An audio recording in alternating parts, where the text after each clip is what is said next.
Welcome to Fearsome Podcast. I'm Mike. And this is Orlando, and we're on episode 234, another update episode. Yeah, we're cranking out these update episodes, which I'm really excited about. And to be honest, before you ask me, so how's it going? One of the reasons I'm excited about more update videos is I finally feel like I'm catching my groove again with reselling, that I'm getting out there, I'm sourcing, and that's kind of breathed a little bit of life back into the reselling fire. Right. Because for a while there, I didn't have an opportunity to source. It was like a couple of months of just like trickle sourcing, just here and there, one or two items. And, it kind of crushes your spirit a little bit. Yeah, but I can see you're up at it again. Like on social media, it's been awesome watching like your stories and your posts, because it's pure as a podcast on there, right? So when you're on there, like it motivates me. So yeah. It's been good. I mean, I can tell. Like, your latest post on Saturday with you and the bow and the beard. And you're like, it seemed like you had a good time. So I'm sure you're going to talk about that in a little bit. Yeah, no, it was definitely a lot of fun. So we're super glad that you guys are here. If you're listening on the podcast, thank you so much. Please go over and give us a review on iTunes. And if you're watching us on YouTube, which we're dropping a lot more YouTubes. So hopefully more of you are finding us on YouTube. So make sure to hit the like and subscribe button and then the bell notification. You got to do the bell notification too, because if you just hit subscribe, it won't tell you that we've dropped any new content. And make sure to hit that like and comment below. And we've got a question for you today.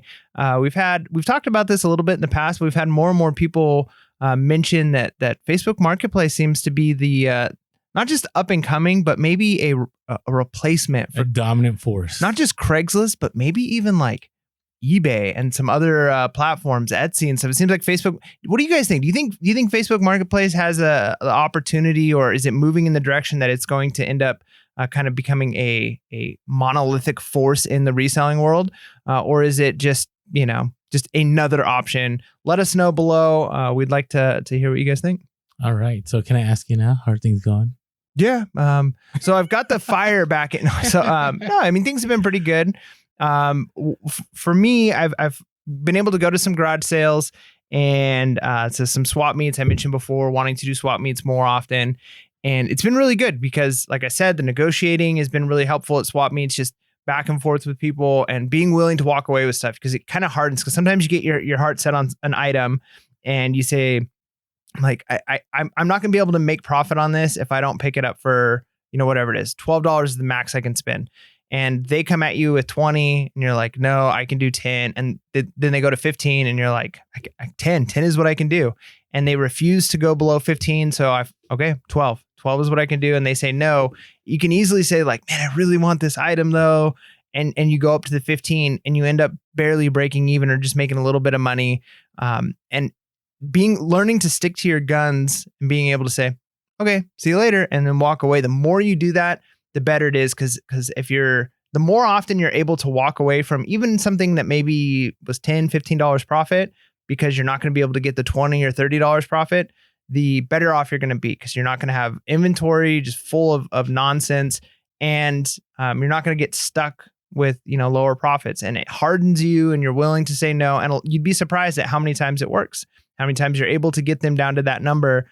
If you don't have that fear of losing it, right? That fear of loss. It's like dating. Yeah. You've got to give the fear on them, right? Like they have to have the dread. They have to have the, oh no, is he going to walk away? It's so funny. It's kind of a thing. So no, that's been good. And so my most recent garage sales, I picked up a lot of different things, was pretty successful. One of the things that I kind of look for, and it's a hard market to get into. I don't recommend this for anybody unless you're passionate about it, and I'm not passionate about it, but I've kind of gotten into it a little bit, is like manga.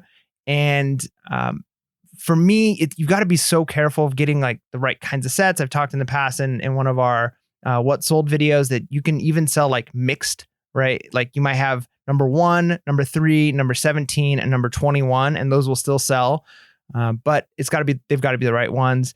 And my kind of rule of thumb is if they're a mixed lot like that, if it's not like a complete set of a series, I try not to spend more than 50 cents to $1 max. 50 cents is where I feel most comfortable.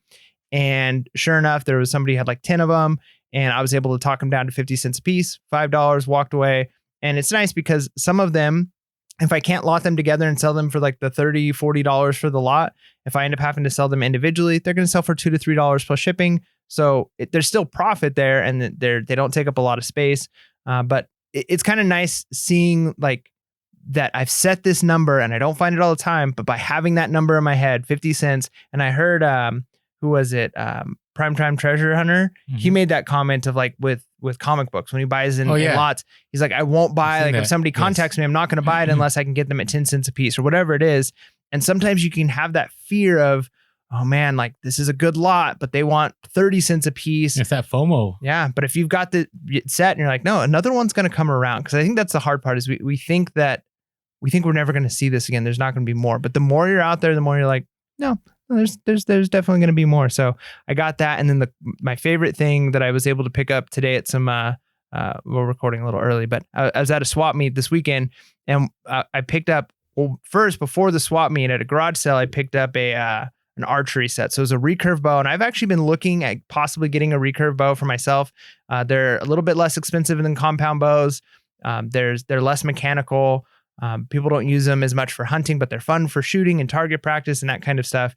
And they're not super expensive. You can get a decent recurve bow for like $120 on Amazon. But then once you add in the leather arm guard and then the glove and the quiver and the arrows, it all starts to add up in like a nicer string.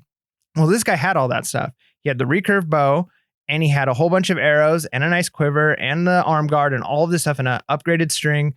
And brand new, this stuff was probably $350 plus. So you knew what was in front of you. Luckily, I had already looked up that kind of stuff in the past. Yeah. Okay. So I knew. That helps a lot. Because I've seen that stuff before.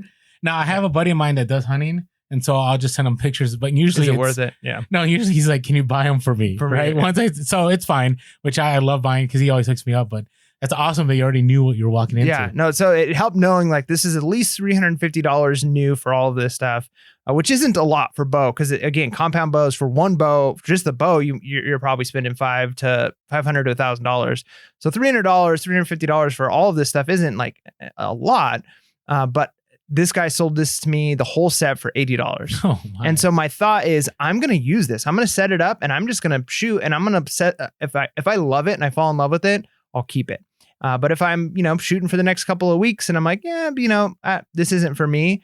In the meantime, I'm just going to list it on Facebook Marketplace, Craigslist, OfferUp, all of those things for probably about $250. And I might take an offer of $200. So I'm still going to make money, $120 potential profit or more, or I'm going to have a lot of fun and I just saved a ton of money. So, and then while I was at the swap meet, I picked up an old vintage compound bow, which again, not a ton of money in this, but I was able to pick it up for $10.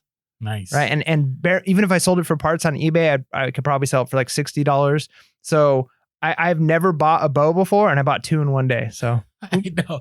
I didn't know there's this side of you, because I have friends that are hunters, and I haven't hunted probably since my college days. And I love bow hunting. I mean, I love the silence of it, and you got to be all stealthy and stuff like that.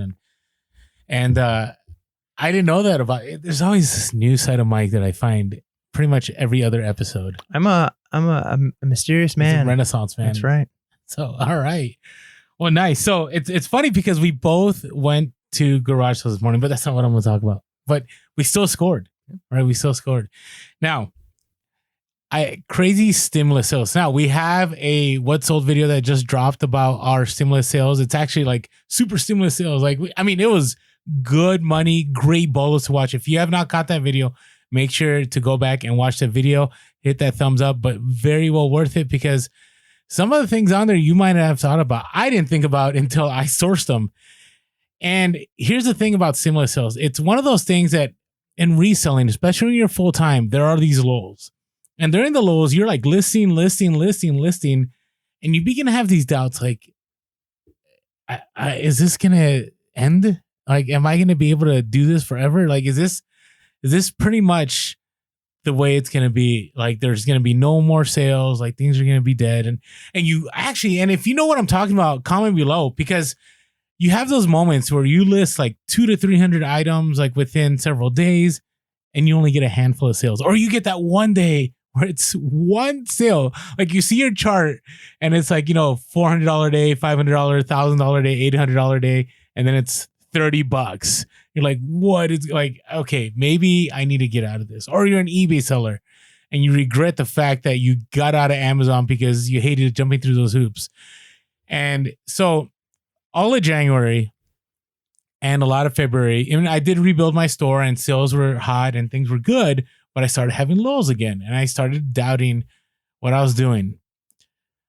But I gotta tell you, once the stimulus checks hit, those sales did not stop. I mean, it was so crazy. I had mentioned this on our other update episode that I wasn't gonna go to LA and do a road trip of sourcing because I wanted to make sure I was around and I was triggering that algorithm by shipping stuff as soon as possible, and it was well worth it. Well worth it. Now, here's some interesting things that I've noticed. One is I posted on Instagram and I said, is it conspiracy that the faster you ship, the more sales you get? And at first it went to everybody thought it was conspiracy. And then overwhelmingly everybody thought, no, it's not conspiracy. And I truly believe it's not conspiracy. I think something happens where eBay will not give you more than you can handle. So if you're slow to shipping some items, then they're not going to push a lot of other items in the search. I don't understand how it all works, but I do know is that usually when I ship right away, when I print those labels, I'll have sales that come through right after. The second thing is pretty much by 4:00, my sales would be done, which was really strange. It felt like it was a work day. Like 4:00's done. I don't have to pack anymore. Everything's, moving on. And I'll just keep listening through the night, hoping that next day I'll have sales. But if you have not been listening, I know this is dropping on Wednesday, and I think there's still one more weekend left, maybe, because I don't know how it's being distributed, but I know it's staggered and some people had issues, with their banking information and taxes, people are starting to get tax money back too. So, oh, that is true. And the tax deadline has been pushed back. So I think it's like mid-May or something like that, which is crazy.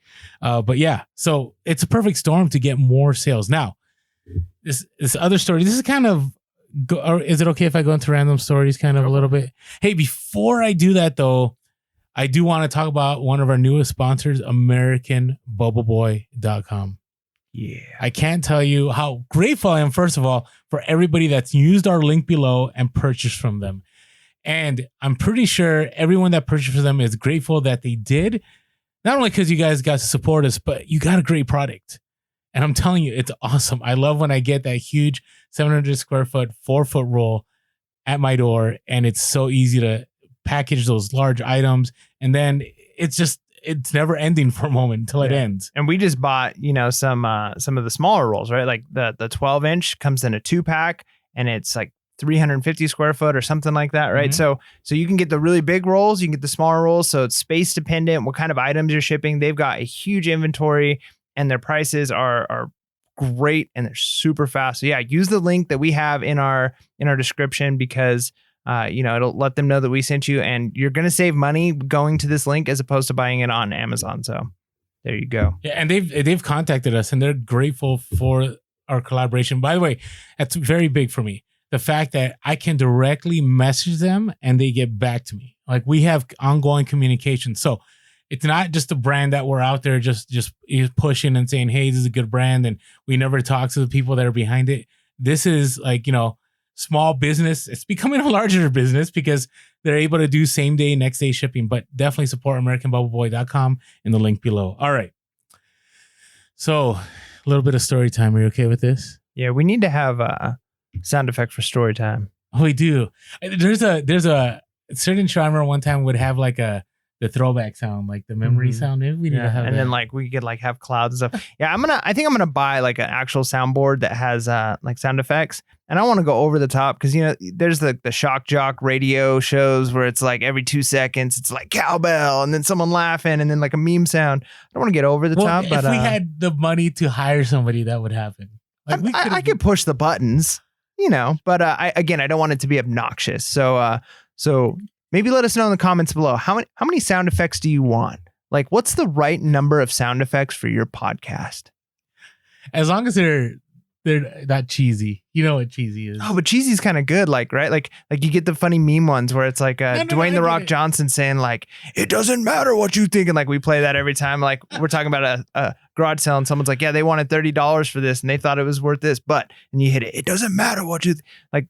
I think that'd be pretty funny. All right. All right. I was thinking of some other memes, but okay. All right. Anyways, we don't need to go into all those. All right. So this is in the latest YouTube video that I dropped this past Saturday.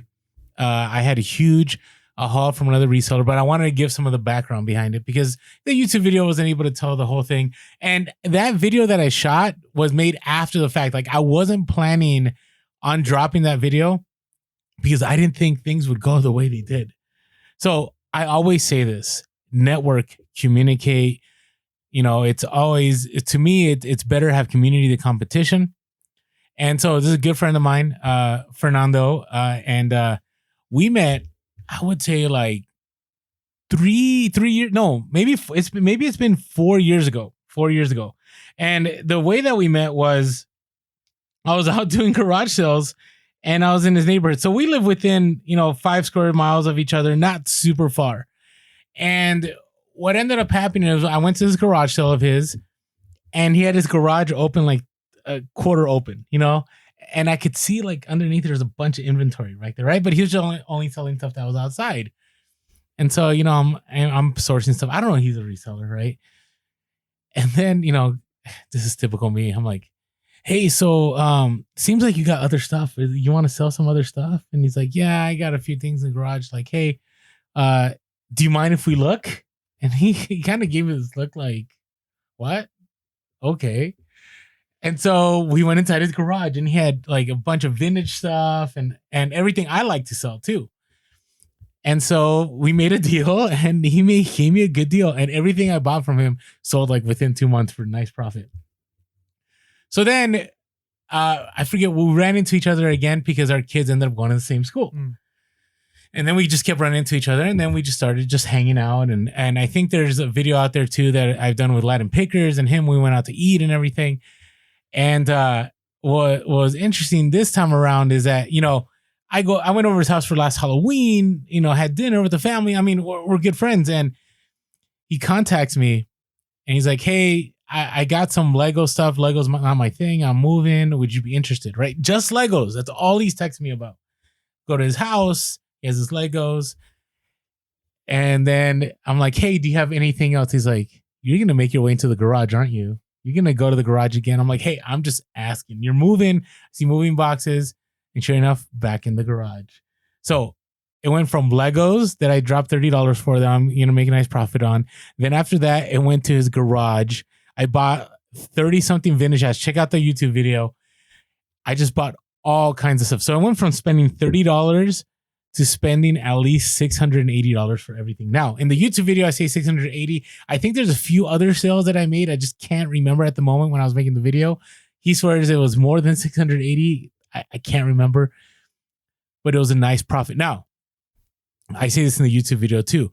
Sometimes, actually, we get comments every once in a while. It's like, hey, don't you feel like you took advantage of the other person, right? Don't you feel that you lowballed them? And here's the thing. I made an effort on that YouTube video to show Fernando saying, hey, it was good for both of us. And this is why. And for him, one of the reasons he'll share in the video is because the cost of traveling and moving, all that stuff. But something, when I was texting him, I texted him and said, hey, I want to let you know I'm really grateful for the deal that we made.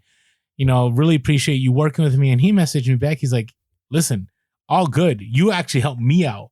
You gave me a good cash flow that I needed at the moment. I'm moving.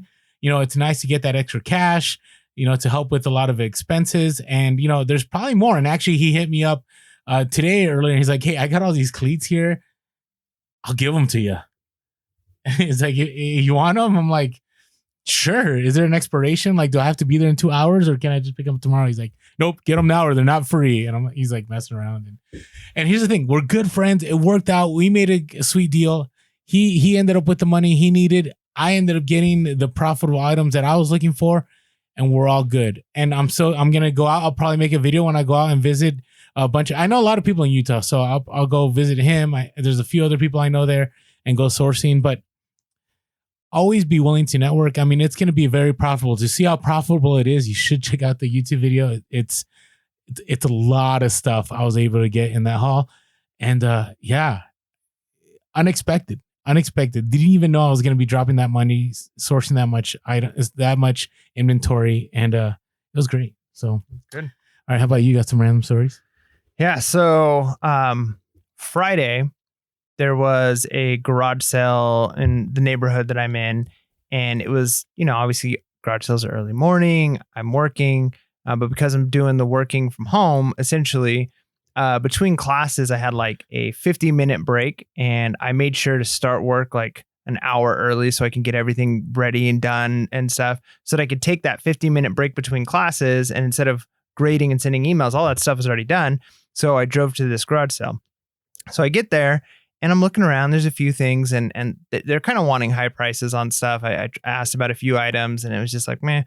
Well, I found a pretty cool. What's the brand? The needle point. The Busilla. Busilla, yeah.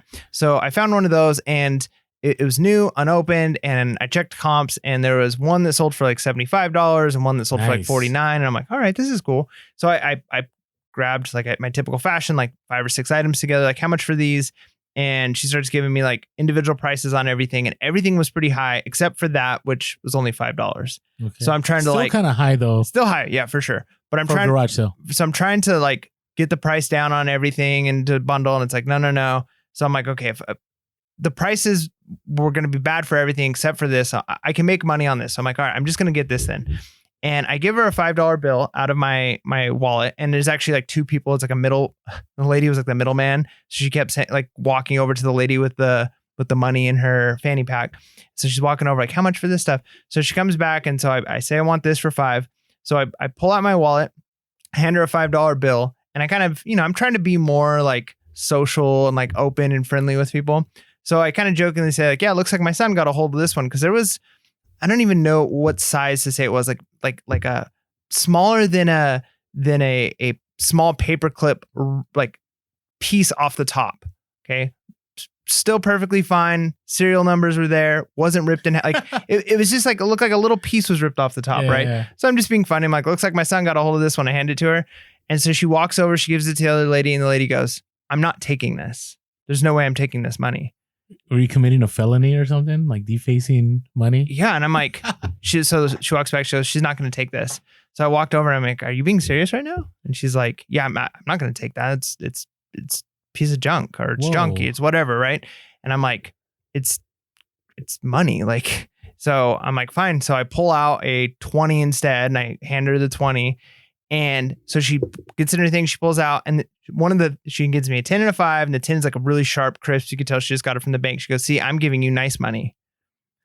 And I said, well, I don't care. Is there a name for it? Yeah. She was being a Karen. I was like, well, I don't care how nice it is. It's money, right? Like it spins the same. And so I took it, and she goes, well, you might be able to like spin that at a fast food or something. And I'm like, I could spin this anywhere because it's currency. And she's like, well, I just am not comfortable with that. There's a certain amount. You just said like, was there any white dust on that 20? just checking. Cause anyways. Yeah, it was. So, and I was going to keep it and show it on the podcast, but the very next day I go to garage sales and I pull it out again. I'm like, are you all right with this one? And I said, just because and the lady's like, yeah, of course. So she took it, no problem. So it was just kind of frustrating because I had never run into somebody who denied money. Now I'd understand if it was like there was marker all over it, or if it was like ripped, because I think the rule is like it has to be at least 2/3 of a bill, and the serial number has to be all the way there without being ripped off, right? Like you can send in like pretty defaced money and pretty ripped up money. This is not financial advice. No, but you can send that stuff to a bank. You could take it to a bank. They'll exchange it. No problem. The $5 bill I had, like most people wouldn't even notice it was bad. I don't even know if she would have noticed if I hadn't make that comment. Like, looks like my son got a hold of this one. So it was just like pretty obnoxious. And I almost wish, like, part of me is like, you know what? I should have been more of a jerk and said like, well, you've got it in your hand. I've got the item in my hand. So bye. Right. Like, cause what is she going to do? Like call the police because I gave her money and she didn't like it. Like we made a deal. I gave her $5. I have the item. So, I mean, part of me was like, I should have just done that and just walked away and said like, no, you got my money. Like, bye. But it was pretty obnoxious. But then the funny thing too is at that same garage sale, I hear the guy say while he's there, he's like talking to his wife or somebody else, and he's like, "Yeah, I'm gonna change all the ads on Craigslist so that it just says Saturday and Sunday. That way tomorrow people don't think they're just picking through the leftovers." And I'm like, "That's pretty savage." Because I'll skip garage sales and say Friday, Saturday, Sunday. Up somewhere and you're like, "Oh no, I've been here already." Yeah. Or not that I've been there already, but like, so I don't normally get to go to Friday garage sales because I Yeah. work. But if I see that a garage sale has already been like for a day, if it's like Friday and Saturday, I'll usually skip that one unless I have a lot of time on my hand, right? Because it's like probably just the leftovers. But how many people got up and said, ooh, today's the first day of the sale. It's a Saturday only sale or Saturday, Sunday sale. So they go there not knowing, nope, they were selling yesterday too. So just be aware of that like some people will change the ads. So check, I guess that the tip is check on Friday and double check because, people might be changing their ads Saturday morning. So plan your route out well before Saturday morning. See, and I went to that one the next day, but only because it was 5 minutes away. It was like on my way, and I still scored a very nice score. But they pulled out new stuff, you said, right? Yeah. But still, it's so just not a fan of that. Yeah. Now, I will share real quick. I had a situation where I ended up accidentally going to the same garage sale I went the week before. But here's the good thing. So I bought a camcorder. I shared this in the Instagram story. I bought a camcorder and I paid $4 and the guy didn't have a charger. I went home. I had a charger. It all worked. I sold it without the charger. I just said, hey, it tested and works. I just don't have the charger. And I sold it. I think it was for $80 to $100 somewhere. I can't remember. But here's the thing. When I was testing it, it made me sad because I'm seeing a video and it's somebody's Christmas, like a whole family, around the Christmas tree. Home video? Yeah, it was like early 2000s, late 90s. And I'm like, this is sad because for me, if there were ever to be a fire at my place, all my inventory could burn because it's all covered by insurance. Like there's some pieces in there that, would be important, but my mini DV tapes. I mean, I don't even know if you even use mini DV. Yeah. Back in the day. But you haven't digitized that stuff yet? I haven't. Man, no. get it on the cloud. So anyways, so all that's the first that I would take with me, right? Because you can't recreate that stuff, right? I had a good friend of mine in his late 20s, his house burned and he lost everything, like all his trophies from high school, their wedding pictures, like everything, because there wasn't digital stuff back then, right? So, my heart tugged a little bit and I was like, I need to get this back to this guy. The problem is I save everything. Every garage sale I go to, I save just for tracking purposes and, for taxes and all that good stuff in case anything goes down. But I accidentally saved it under an incorrect date and I don't even know which one it was. And I had so many files. I'm like, oh no. Well, luckily today when I'm driving, I go to my third garage sale. Oh yeah. It's where I bought the camcorder. And I was like, sweet. And it's at a pretty obvious location. I just didn't remember now. I remember I'm going to go back and I'm going to return the tape. And I show up and I tell the guy, I'm like, and he was closing up.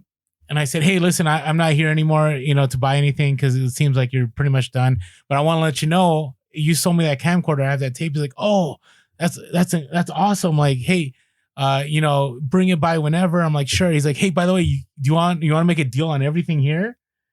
And I didn't take him up on the deal because there was no profit. But, it just felt nice to know, hey, I can actually take this back. And, by the time this episode drops, I've already stopped by the house and dropped off the mini DV tape. But one of these days I'm going to do that. I'm going to go Sunday late afternoon to a bunch of garage sales. And I'm just going to say how much for everything.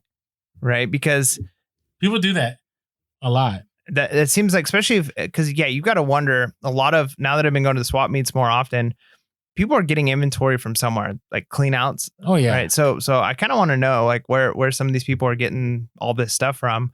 And I'm wondering if that's one of the ways is they just buy bulk lots of stuff and then sell it at a swap meet. Or I know I have a couple guys that I know that are resellers and they'll go to garage sales and they'll sell everything that they pick up at garage sales the next day at the swap meet for double the price. So they're doubling their money every single weekend. So now they're not full time, they're part time, but that's how they make some of their money. But even still, like swap meets, I feel like when you're at a swap meet, some people have huge booths. I mean, obviously there's like the store booths, right? But some people just, it looks like a garage sale that they've got in front of them on some tarps. Well, some of them are storage hunters and whatever they weren't able to offload for good money, they just take to the swap meet. Or junk removal, right? What's that? Or junk removal. Some people will do that. Yes. Actually, I have a good friend of mine's getting into junk removal too. Another part of the country, but we should consider doing that. We should get an open trailer and do. I know a family that does that around here, and they make good money. what are we doing? Let's pure hustle junk remove. You gotta love doing that labor. Yeah. Like, you know what I mean? Labor's Like, good for you though. okay, but I enjoy my time freedom. But anyways, we got things down the road about some YouTube videos about some of this. All right. So I had one more thing I wanted to share. Hey, you know, we always talk about family, how family is important, but I gotta tell you, I'm enjoying reselling with my son. So and I hope my son never hears this podcast, and he never does anyways. But, you know, I always hate it when kids turn into teenagers and like they're no longer like cool with you anymore. Right. I saw that as a teacher and as administrator for years. Like they were awesome with their parents, and then something happened. Like, you know, boom, and like no longer. Now, with my son, what reselling has allowed us to do is to bond in a different way. Like every Saturday, I remember I'd go sourcing, and my youngest one would always want to go with me, but my oldest one would be like, "Nah, Dad, I'm just gonna hand back. You know, I don't want to do anything." Now he's like, "Hey, are we going to the store? Like, are we going?" And like, you know, I'm helping him out with stuff. It's kind of like you think about, you know, you watch these sitcoms and these, you know, I'm not a car guy. I love cars. I've owned lowriders. I've owned, you know, all different kinds of cars. I've owned import cars before. But I pay people to do work on my car. I don't know how to do the work on that, except for my 64 Impala. I knew how to do some work on my 263, but it's been a long time. So you watch these, and some of the bonding is like, you know, out in the garage, like working or doing construction. Well, my son and I, our bonding is reselling, right? Like, you know, he picked up a camcorder and he didn't understand how it worked. He didn't even know, like, you charge these things and then there's a power button here. And like, you know, what are these tapes, right? And like, we just picked up a camcorder with a bunch of, said probation. And my son's like, "Oh, I want to see what this is." And it was police officers, like probation training or something. So it wasn't that cool, but you know, it's been pretty awesome. You gotta be careful putting in some VHS. I know. I I told him, I said, hopefully we never come across anything crazy, but it was cool because, you know, now all the time, like he'll get an offer. He's like, "What do you think about this?" Or, you know, "Oh man, I can't wait to, you know, go sourcing again." It's been really awesome seeing another avenue. So I encourage you guys, like if you have family, get your family involved. Now, do I want my son to be a reseller? Only if he wants to. Like, I think his gift is journalism. He's a strong writer. He's good with data. He likes to make his opinion known, which is pretty much most journalism these days. So I think he's going to do all right. But anyways, that was my random story, just because it's been really good for the family. Not only the profit dynamic where my son's not going to make money and buy what he wants, but for the family dynamic, it's been really good. So, all right, it's almost time for our reseller topics, but you know, I got to confess to something that happened with one of our sponsors last week. So I didn't use our sponsor item, and I shaved my head with the razor. I know this story. And so, Mike, why don't you enlighten our audience? So we use Skull Shaver because Skull Shaver is amazing. It's quick. It's fast. I love it more and more every single week. But one day we're having a podcast here, and I'm looking over at Orlando, and I'm not going to say anything during the podcast, but when we're done, I'm like, you got a stripe of hair going down the back of your head. Luckily, it wasn't on the YouTube. Yeah, or so maybe it is. It was maybe. So it was on the back, and I'm like, how's that even possible? And you're like, I went all day. I went 2 days. I think you even said you had like a school event you went to for your kid. Yeah. And you're all, nobody told me. And I'm like, how could you have done that with the Skull Shaver? And you'd use a razor for, you know, you're using something else. Just wanted to go back to razor and see how it was. Yeah, to compare. And yeah, fail. You missed the spot, right? Complete fail. So you got it. It doesn't happen with the Skull Shaver because it gives it a nice circular motion. Yeah, you get over everything. It's really hard to miss. So yeah, if you are bald and beautiful like we are, get yourself a Skull Shaver. You're gonna love it. You're not gonna regret it. And maybe, I mean, could you possibly, if you're using a razor blade, you might get a little closer. But I've never had anybody think that everybody thinks that I'm like bicking my head, right? Because I get so close on the Skull Shaver. So unless you're you know, the kind of person who likes the using a razor and that's part of like a calming thing for you, and you want to save some time, get yourself a Skull Shaver. You're not going to regret it. Yeah. So go to skullshaver.com and use our code PURE. That's PURE, PURE, to get that discount. All right. Also, I didn't mention this on the last podcast, but hey, buymeacoffee.com/pure hustle. It's a way for you guys to help us out monetarily. Has been such amazing thing for us, because now that we're trying to do more YouTube videos, which do take more time than podcasts, honestly.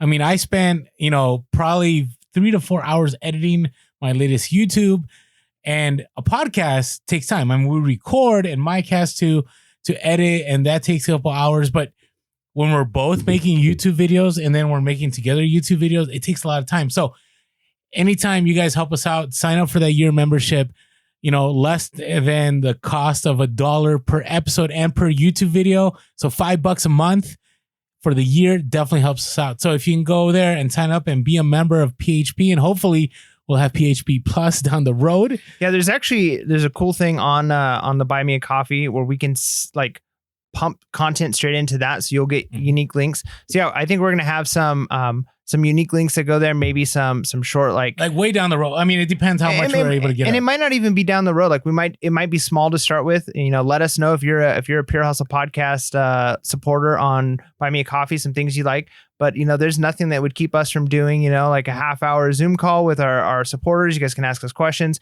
So sign up, let us know what you're interested in, and we'll start putting out more stuff for you there, because we really do appreciate those of you who are using the Buy Me a Coffee. It really does help us out. So the link's below, and it's buymeacoffee.com/pure hustle. All right. Hey, if you haven't been following us on social media, we are Pure Hustle Podcast on Instagram, Facebook, and TikTok. We are also Pure Hustle Cast on Twitter and Clubhouse. You can always give us a call, 619-738-1170. That's 619-738-1170. You could also shoot us an email, purehustlepodcast@gmail.com. That's purehustlepodcast@gmail.com. We apologize for haven't been able to get, I'm fumbling my words trying to say it so fast. We apologize for not getting back to you in time at times. I got to tell you, as we're growing, maintaining all the social media, poor Facebook, and also the emails and phone calls, it's a lot, but we love it. Like, I'm never going to say don't, because I always try to get back to all of you guys. So really appreciate that. And if you haven't yet, on YouTube, we're dropping videos. Make sure to hit that subscribe and that bell notification. It always helps us out. Now, we usually talk about reviews and how we're grateful for reviews, and we share reviews, but I want to share one of our YouTube comments. Ooh, let's hear it. I like this one because it was on my video. Somebody said, this is Jeremy Adair said, nice. To the one guy that gave a thumbs down, sit there in your wrongness and be wrong. Yeah. So, hey, make sure to hit that like button in our videos. It really helps us in the algorithm. That's right. And if on iTunes, you could really help us out, drop a review on there. We are the most reviewed reselling podcast. And we are, I don't know if I want to say the fastest, but we're getting there. And we're definitely the best podcast playing on your device right now. So that's saying something. There you go. So thank you for all your support. We are grateful. All right. It is time for important stuff. I'm glad that I had the news sound ready to go, because I had to find it, because I was getting some eBay sales and an offer up sale as we were doing the podcast, which is really exciting. But enough of my sales. What's going on in the reselling community? Okay, so we had a nice brand deal with PhotoRoom that we shared with all of our followers on Instagram last week. But we truly think PhotoRoom is a game changer. So this is why I wanted to talk about it, because we're about helping you guys out. Like the dream is for us is that we're always able to get sponsorship and brand deals, so we never ever have to do non-free content. We are committed to free content. That's what we do. That's what separates us from many podcasts. But PhotoRoom, I wanted to talk about it right now. If you haven't used PhotoRoom, it is a game changer. Like, I'm still big on the light boxes. I still use my big light box and my small light box. But PhotoRoom has, I hate saying this, but it's better than a certain platform that has the white background removal, because it's just, you can do multiple and it's smooth and it's quick. And I've been using it now pretty much on every listing. Yeah. And I have, I did a video on Instagram a while back of like a setup that I did where I just got some photo paper, some white photo paper, relatively inexpensive. I installed a bar so I could just pull it down. Well, I had a lot of big items to do. And the problem with that is you've got to get the lights right. And there could be shadows, and shadows are shadows linger. So, what I did is I just set up a regular table and I just pulled that thing down. And so the whites of the table and the white of the backdrop paper didn't match at all. There were lots of shadows. I didn't put any lighting on it. And I did like 10 big items all at one time. I just like threw the next one up, took a bunch of pictures, and I used the Photo Room app and was able to just, I mean, it looks like I could post, it looks like an Amazon Infinite Black listing or Infinite White backdrop, like, you know, like a professionally done, it super fast. It did them all. And I'm like, there's no way I could have got this quality. Even on most background removers, like a lot of times there's mistakes. And to be honest, like on the Photo Room, occasionally a picture it'll remove part of your image, or maybe there's a little bit rare though. Yeah, it doesn't happen very often, but when it does, it's easy enough to just like click the little fix button. You can fix it. When I was using remove.bg, a lot of times you would have to upload the file one at a time. It would give you a smaller thumbnail, and I had to do a lot more manual fixing. Photo Room, way fewer fixes I have to do, and it's really, really fast. And the fact that you can batch, it's super nice. And one thing I noticed is it's actually cheaper. So we're not, there's no link on this. We're not But here's the thing. If you do go to Photo Room and there's like, how'd you hear about us? It'd be awesome if you just said Pure Hustle Podcast. Yeah, let them know we sent you. That'd be cool. Because we could put our link, but I think they want to track our metrics on the social media. So that's why we're not dropping it here. Yeah. But so I think it's actually, if you've got an Android, a lot of people dog Android apps for stuff, but I think it's actually cheaper. Yeah, it could be. So if you're an Android user, you just know you can get Photo Room probably cheaper than on Apple. Because I tried to put it on my wife's phone. I'm like, oh man, it's cheaper on my phone than yours. So yeah, and that's the thing. It's so good that we're gonna actually use it for ourselves. Oh yeah, I'm buying it for sure. So all right, hey, so just a heads up. So I started seeing this making the rounds on social media about the fact that people were trying to list. I saw it on Reddit. I saw it on Instagram. People were trying to list bicycle helmets, and then eBay was pulling those listings.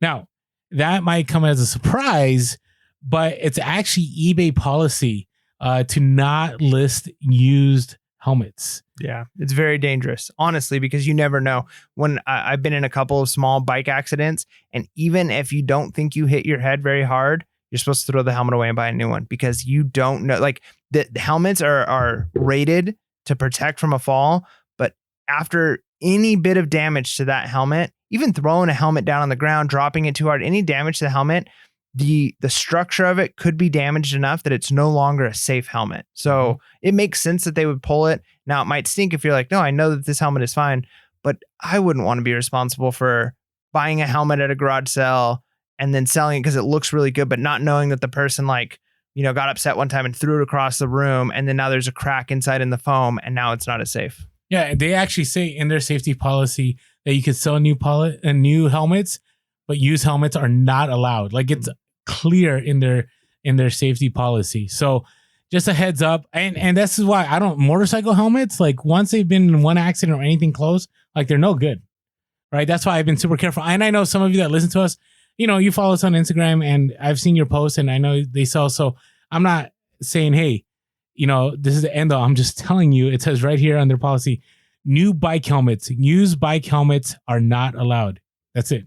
So if bike ones are, I'm pretty sure motorcycles fit into that. So just want to give you guys a heads up, because, you don't want to go to garage sale, or you buy out somebody and you buy 100 used bicycle helmets from a bicycle store, and then you're stuck. Yep. So that'll help you guys out there. Bad news bears. All right. So we sounded really positive about Facebook Marketplace, but I listed it to something different, because I feel that Facebook Marketplace is Craigslist online. Well, Craigslist is online. I know, but okay, on social media, whatever you want to call it. Okay. So this is what I'm noticing. This is why I still say eBay is the go-to. Because I've seen videos that saying that Facebook is going to overtake eBay, or Facebook is going to be the end all. I think it's possible, but there's a few things. Now, some of the same things that happen on Craigslist is happening on Facebook, right? There's stories. This is in the last 2 weeks. I pulled up Facebook Marketplace news, and this is what I get. I get NYPD, armed suspect accused of robbing Facebook Marketplace sellers. Another headline I get, woman loses $300 in alleged Facebook Marketplace fraud. PSP warns others. And there's just a bunch of other stories. But to be fair, you can find all those articles for eBay as far as fraud, like someone getting fake stuff. Now the difference though, so here's what I think: Craigslist and Facebook. So if you're doing Facebook Marketplace for local only, I could definitely see like, okay, it's maybe just a fancier, prettier version of Craigslist. But I think where people are seeing this happening is now that more and more people are getting comfortable with shipping. Can you imagine? So I think Facebook has maybe a little bit older demographics than like Instagram, and Instagram is a little older than obviously TikTok.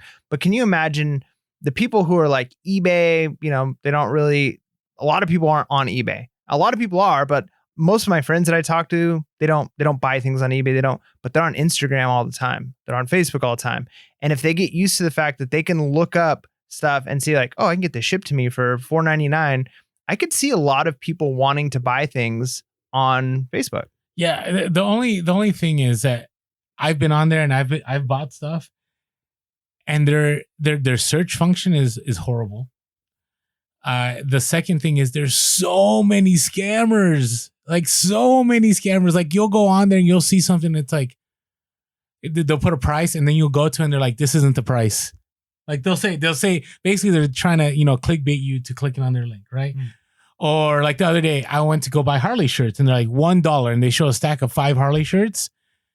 And so I buy it. I'm like, sweet. It wasn't $1. I think it was like $10 and it was like 5 Harley shirts. So I'm like, sweet. I buy it. Don't hear anything. Nothing happens. I get a message 3 days later. Oh, this item's sold already. I'm like, wait, no, you asked for all my credit card information. I threw it in there. I bought it and I don't even get this item, right? Yeah. I also see a lot of fake stuff on there, like galore. And so until Facebook's algorithm are able to catch those things, I would say, I still think there's a comfort that people have with an established marketplace like eBay and like Amazon, right? Because yes, eBay and Amazon has scammers. But I got to tell you, maybe it's a San Diego thing, but every time I go on Facebook Marketplace, I have to sift through so much junk to get to good stuff. Where on eBay, I can type it in, and within the first time I type it, what I want is exactly there. Yeah. Right. So I'm just saying with hesitancy, it doesn't hurt to sell on Facebook Marketplace, but continue making eBay, your trusted platform, or Amazon your trusted platform. And, Poshmark is still good. It's still out there. Just know you're probably going to get less for a lot of items on Poshmark. Same with Mercari. Depop is good for vintage gear. Like there's a lot of strengths to a lot of these platforms, StockX and Go. But, just be aware, because I find that a lot of people are hyping Facebook, but I don't, and maybe I'm wrong. Let me know in the comments. Say, Orlando, you're dead wrong. This is why. I'm good. I'm fine hearing it. But I find that a lot of people are hyping Facebook, and the hype, I don't think, matches up with Facebook. And maybe I'm wrong. Yeah. So time will tell. I would say probably not a bad idea to at least get some items listed there for shipping. So if you're afraid of doing local, if you don't want to sell certain things local, because certain things I only do local, bigger items and things. But maybe not a bad idea to, if you're already cross posting, just load a few items on Facebook Marketplace and just see what happens. Who knows? Maybe it's better to have your eggs in multiple baskets just in case. Speaking of that, I just saw a post on our Instagram. Somebody said, my buddy just got 490 pounds for $50 on Facebook Marketplace.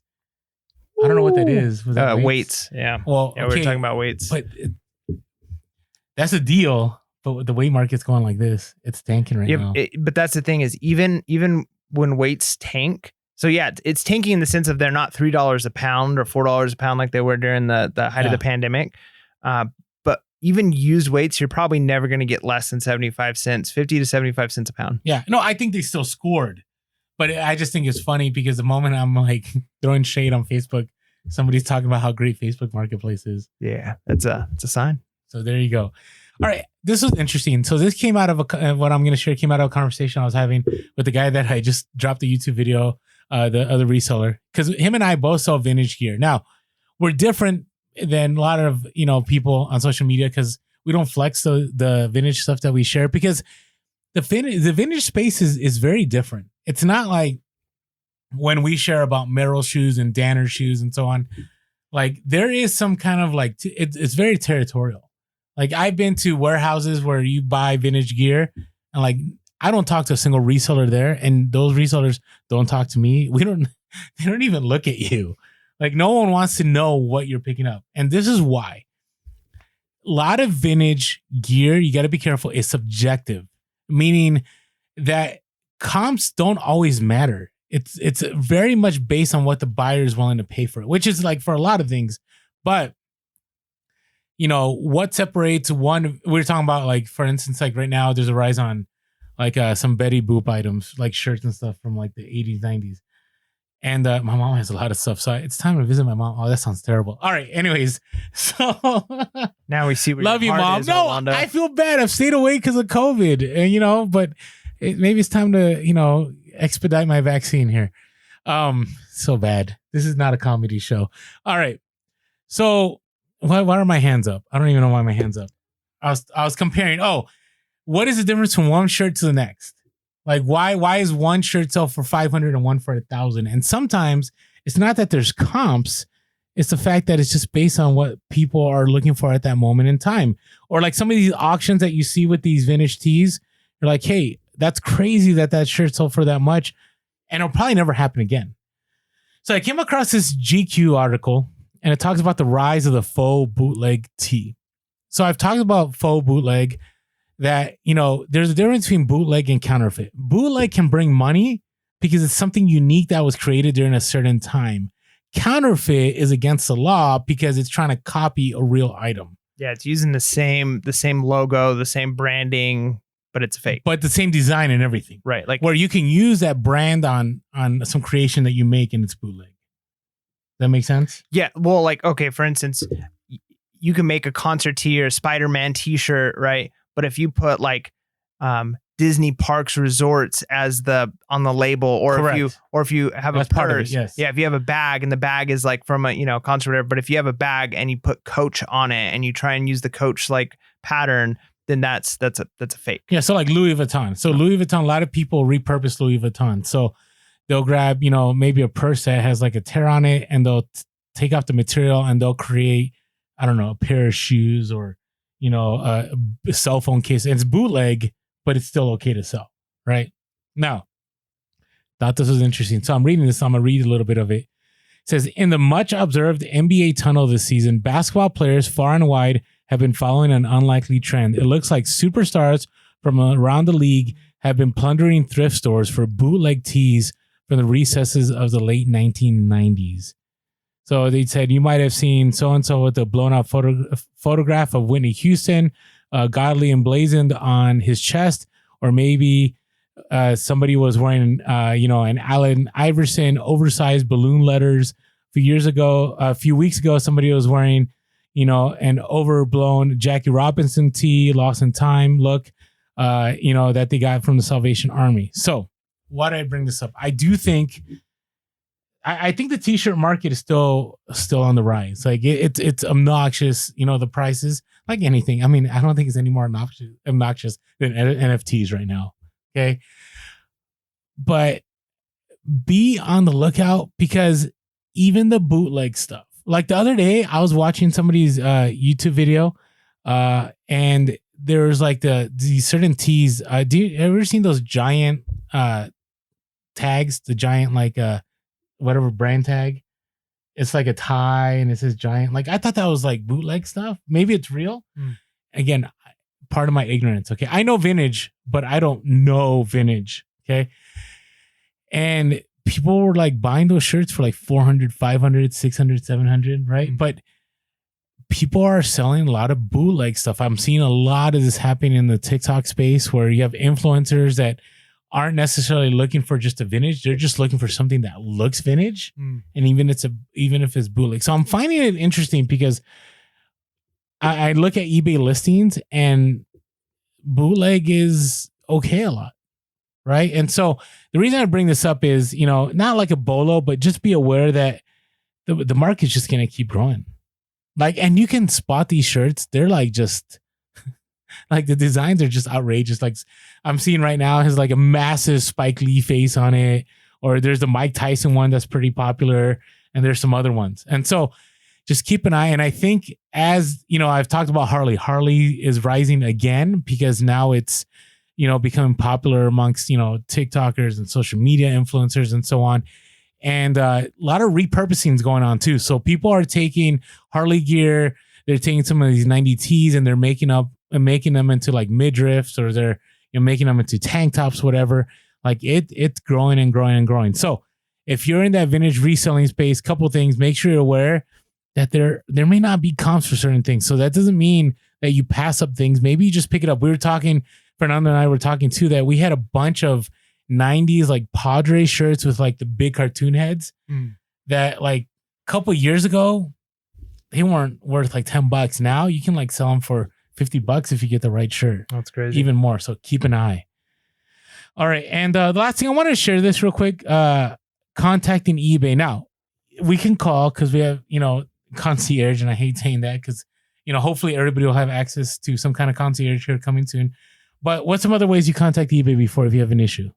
Well, you can call, and then there's also, what is it, the seller form or something like that.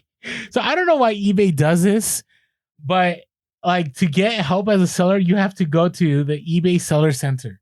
Now, that should be like in Seller Hub, right? It would make sense that under feedback, you click on something that says, hey, challenge the feedback. You can't do that. So if you go to, just type in Google eBay Seller Center, it'll take you there. Now, you can go there and you click on request assistance, and you'll be able to get the help you need. Okay, so it's not eBay Seller Center. Hopefully you listen past that. It's eBay Seller Help, and it'll get you there. Now, that's one way. eBay Seller Help. Yeah, it's Seller Help. So I don't know why it took me to Seller Center. Yeah, Seller Help. And then you click on go to request assistance. Why? And so when you go there, you can request to remove feedback. You can request to remove defects. You can request a seller limit increase. You can report an issue with the buyer. And there's a few things. So it's a great tool. I've used it to remove negative feedback. It'll give you the outline, kind of like Amazon does, except you have to go to an entirely different website. The nice thing with this, I mean, sometimes it's nice just to talk with somebody, but we've seen a lot of people in comments and people have called us and told us that, eBay will say they're going to do something on the phone and then it doesn't happen. The nice thing with a system like this, where you're putting in a written request and then it goes in, everybody hates when it's like your ticket has been opened, right? And it's like, but the nice thing is there is a paper trail, right? And when there's a paper trail, chances of things being taken care of is higher, and what they say is going to happen because you can always go back and say, well, ticket number 1397 that you closed out, you hear the notes on there and you said you were going to do this and it's still on my account, right? So it's always nice to have that paper trail. Whereas if you just call, you don't really know. Now it is nice when you call, you're talking to somebody. Which a lot of people struggle calling. Like sometimes they're just getting the voicemail, sometimes the phone number. Like when you try to go to help and try to call, you can't even call them sometimes. So this is why I'm saying go to eBay Seller Help. Now, the other option, I've shared this before, I want to share it again for a lot of our new listeners, is message eBay for Business on Facebook. They're knowledgeable and it gives you a great paper trail because you keep all the messaging that you do with that, that other party on the other end. So again, eBay Seller Help or Facebook message eBay for Business, and they should get back to you and help you resolve your problems. I like it. All right, it is time for our next segment. Yeah, let me get that. I was following up on your sales. I was busy looking at all my sales. So my don't want Discord, custom soundboard. That's what I want. Are you saying we're working on a Discord? No. All right. Bolo. What's your bolo? Yeah, our bolos are going to be on our Discord. So if you want to join our Discord, no, I'm just kidding.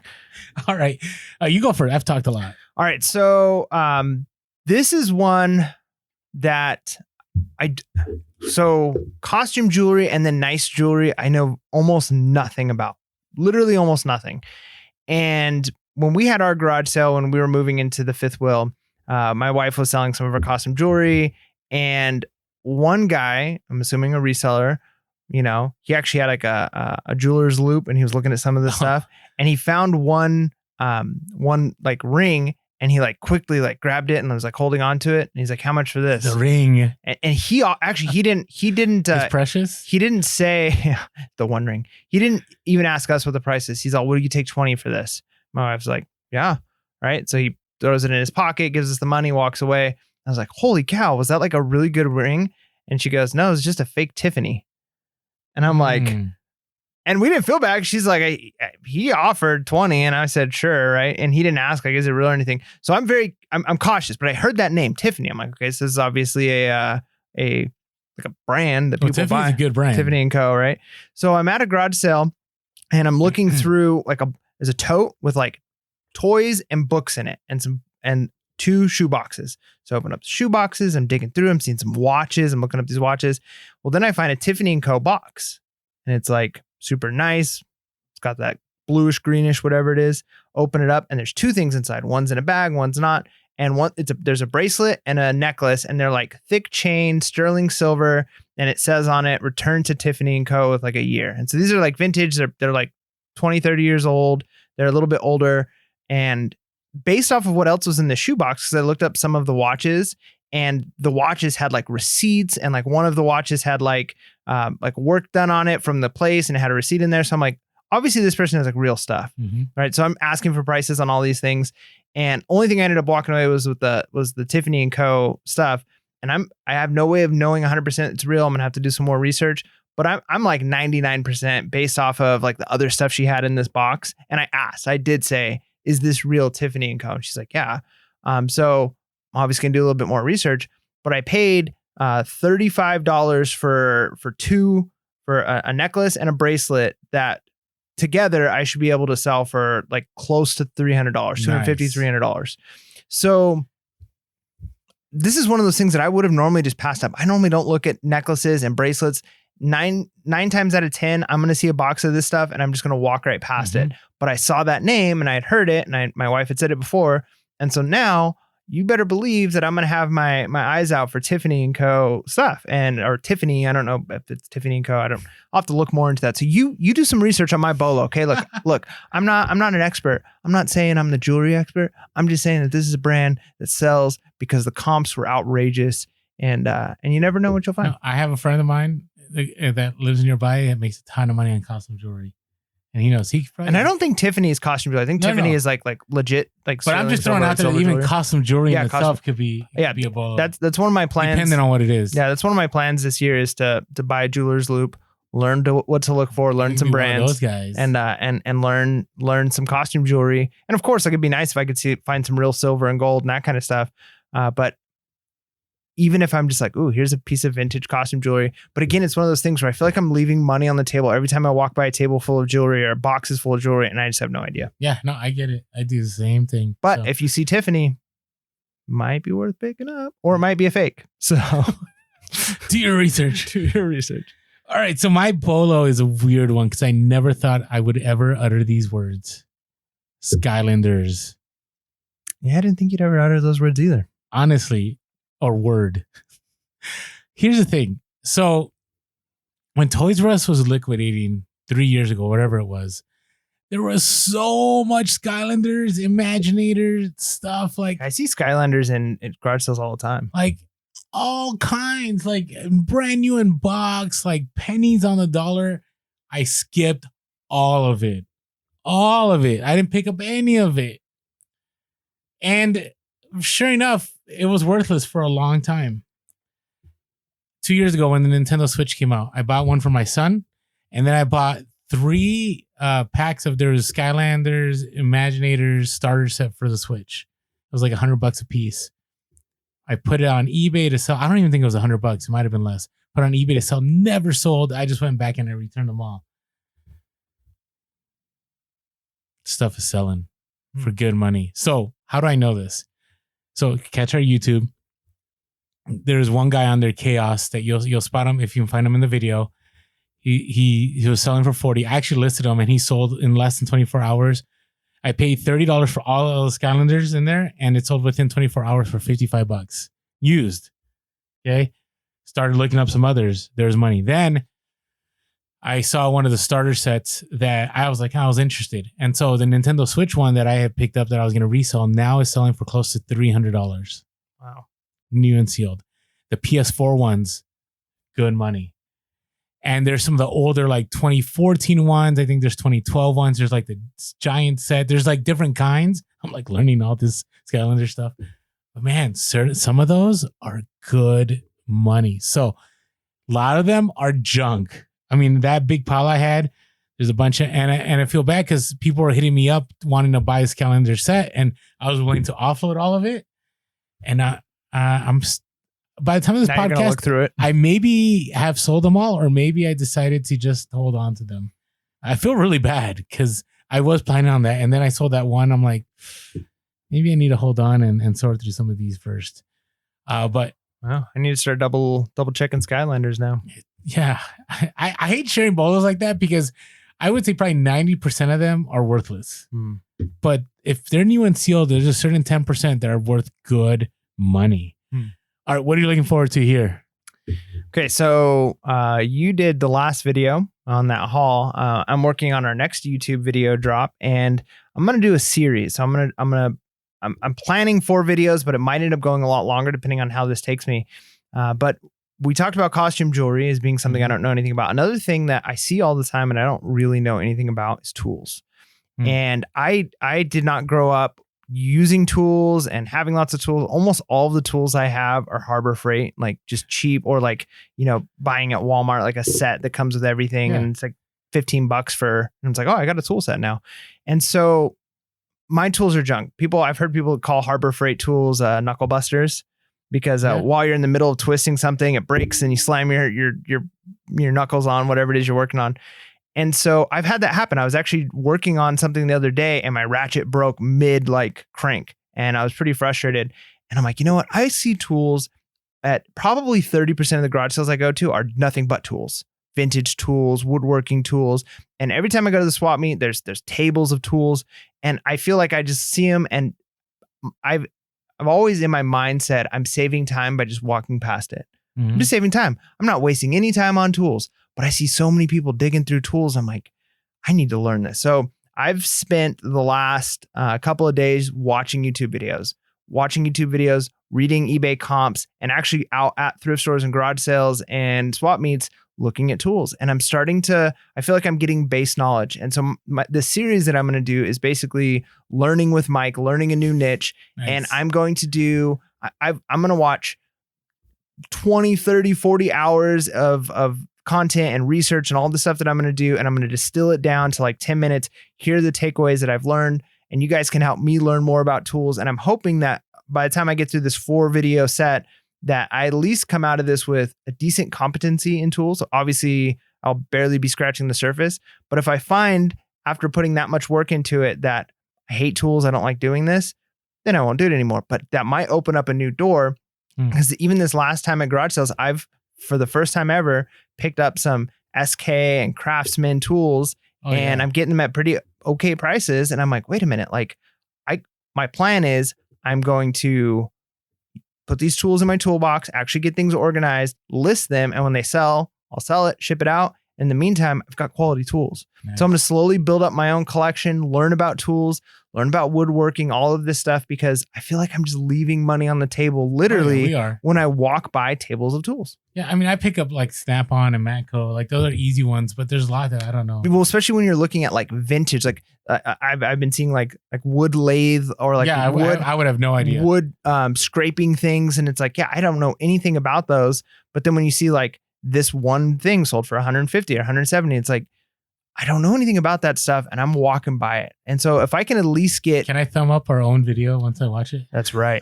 Yeah, by the time we're done, I'm going to be a much less than expert. I'm going to be what's like 10 steps below an expert, but I'm going to be on my way. I don't know. That's right. And if you want to grow with me, or if you want to join in and help me learn, right? So I'm expecting some of you who are like, I'm already a tool seller. Maybe you can jump on and watch that YouTube video. So if you're listening to the podcast, you're watching this right now, take a moment.